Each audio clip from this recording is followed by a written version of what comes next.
उद्धव ठाकरे बाळासाहेब ठाकरे स्मारक परिसरामध्ये काही वेळापूर्वीच दाखल झालेले आहेत आणि स्मारकाच्या कामाची त्यांनी पाहणी केलेली आहे। या कामाचा उद्धव ठाकरेंनी आढावा देखील घेतलेला आहे।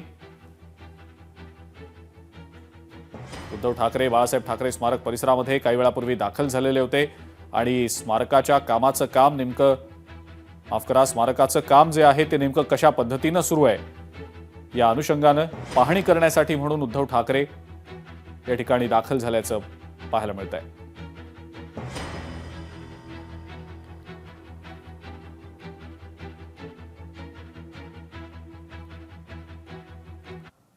महाराष्ट्रात मिळवलेल्या विजयानंतर आम्ही जल्लोष करत बसलो नाही असं म्हणत पंतप्रधान मोदींनी काँग्रेसला टोला लगावलाय। आम्ही या विजयानंतर लगेचच पंचायत समिती निवडणुकांच्या कामाला देखील लागलोय। काँग्रेस पराभवाचं आत्मचिंतन करण्याऐवजी कारण शोधत असते अशी टीका पंतप्रधान मोदींनी काँग्रेसवर केलेली आहे।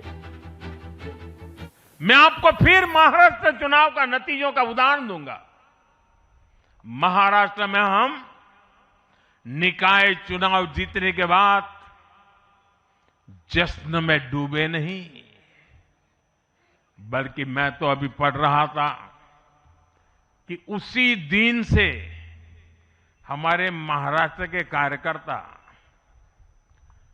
आने वाले पंचायत के चुनावों की तैयारियों के लिए बैठक शुरू कर दी थी।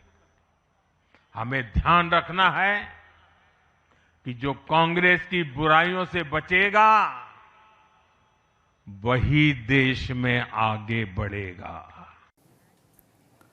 ठाकरे सेनेशिवाय चंद्रपूरमध्ये महापौर बसणार नाही असं वक्तव्य ठाकरे सेनेचे खासदार संजय राऊत यांनी केलेलं आहे। ठाकरेंनी चंद्रपुरात सोबत यावं म्हणून चर्चा सुरू असल्याचं वक्तव्य काँग्रेस नेते विजय वडेट्टीवार यांनी केलेलं आहे।